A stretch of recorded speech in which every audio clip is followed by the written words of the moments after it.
Salut, c'est dans la poche. Aujourd'hui, on vous emmène à la mer du Nord.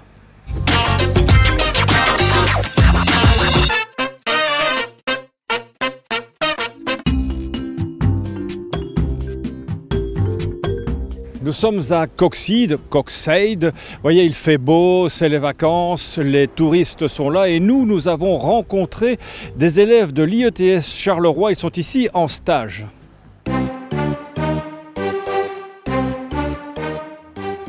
Le centre Jules Hiernaut à Coxide, c'est un peu Charleroi-sur-Mer. Je suis à Jean Jaurès. Je suis étudiant à Jules d'Estrée-Marcinelle en maths et sciences fortes. Moi je suis à Pidiz, à Châtelineau. Ces jeunes sont venus pour profiter de la plage. On y va? On va à la mer? Ouais!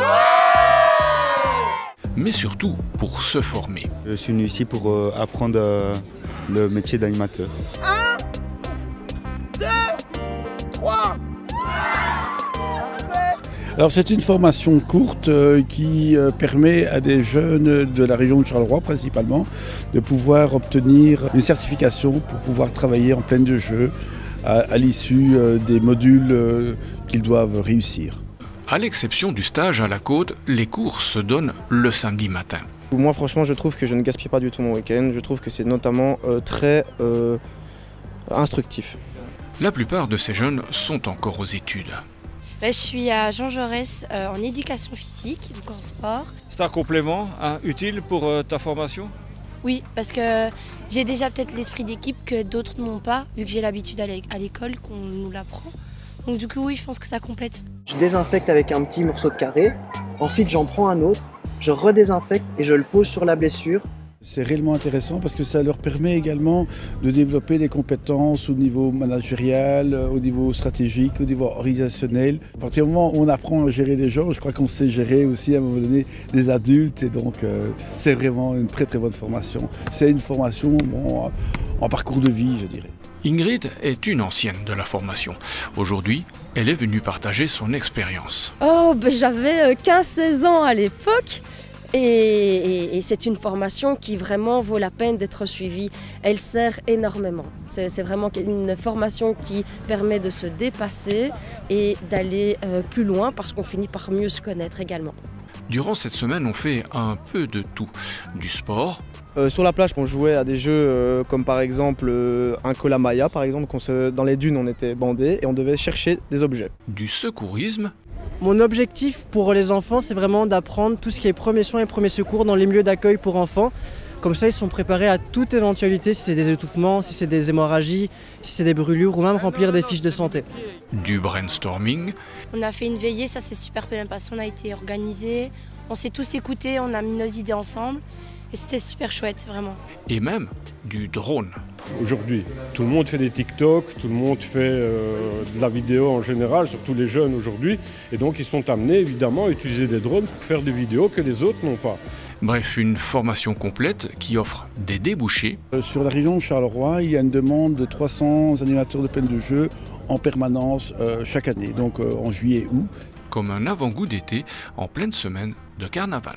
On s'amuse ici comme on peut, hein. Franchement c'est incroyable. T'y retournes? Maintenant.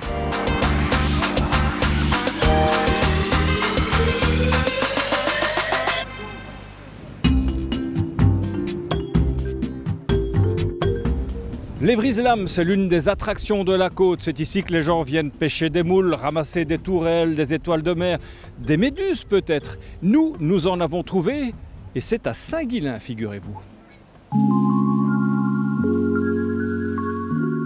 Des méduses en porcelaine, de la dentelle ciselée dans le bronze, les deux lauréates de l'Office provincial des métiers d'art nous offrent une exposition tout en délicatesse. Christelle de Liège est une binchoise pur jus. Elle a grandi au pied du Beffroi et dirigé le musée du Carnaval et du Masque pendant 10 ans avant de s'exiler à Rome et d'entamer une nouvelle carrière d'orfèvre. Mais Binche et son folklore restent omniprésents dans son travail, en atteste ce collier, moitié bijou, moitié déguisement, créé pour la semaine de la mode. Cette partie, je l'avais mise dans mon dos et devant, je n'avais conservé qu'un œil qui était liée à mes représentations passées, de ma socialisation à Binge. Et puis cette clé qui était, on ne voit bien qu'avec le cœur, parce que finalement, c'était aussi par amour que j'étais partie à Rome et que je faisais quelque chose qui me plaisait aussi. Et que donc l'avenir, on le regarde aussi avec des yeux nouveaux, celui en fait d'une nouvelle vie. Nouvelle vie, nouvelles inspirations, avec cette parure de feuilles en métal recyclé.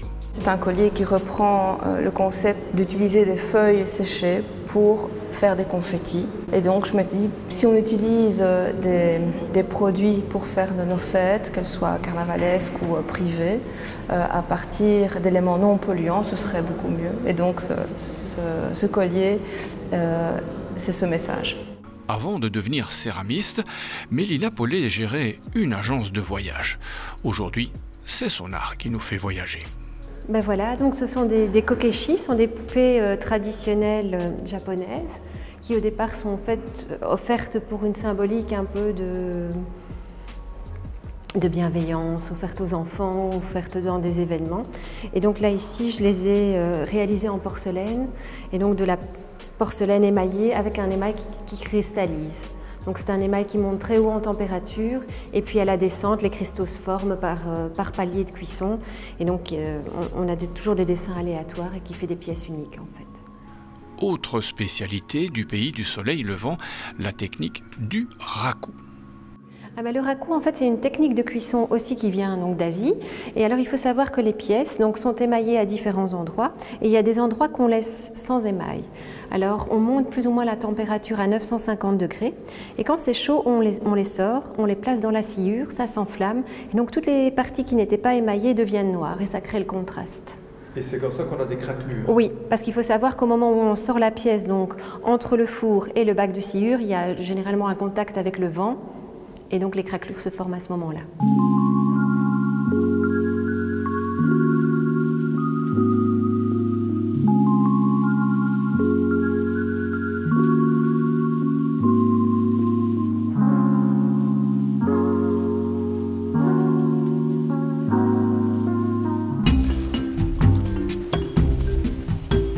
Que faire avec de vieilles chaussettes, surtout lorsqu'elles sont trempées?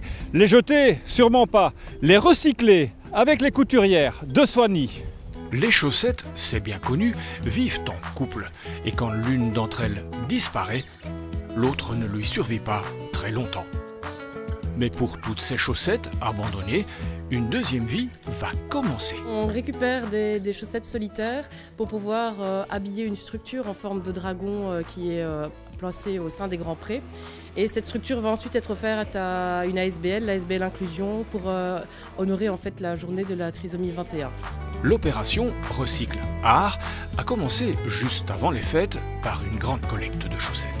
Nous, on les a ensuite récupérées, on les a triées par couleur, on les a triées par grandeur également, et on les a gardées pour pouvoir faire également les personnages. Donc chaque personnage a son code couleur. Toutes les chaussettes sont propres? Oui, heureusement, sinon on ne travaillerait pas avec. Je peux vous demander ce que vous faites là?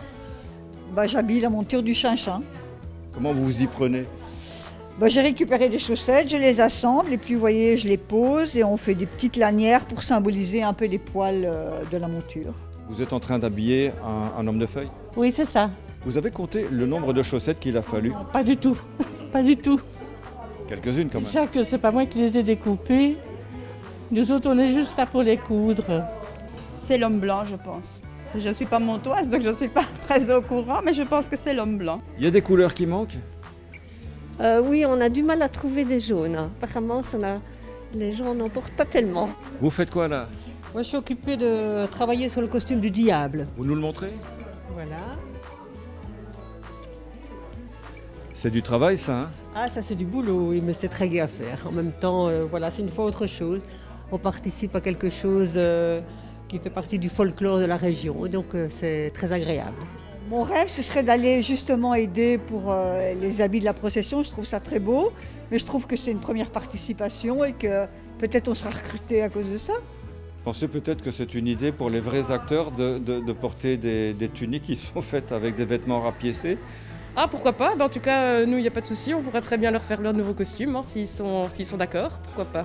Comme quoi, rien ne se perd, rien ne se crée, tout se transforme. Lavoisier, tout à fait, je suis chimiste. Parfait. Voilà, c'est dans la poche, c'est terminé. On se retrouve la semaine prochaine et en attendant, profitez du printemps qui arrive.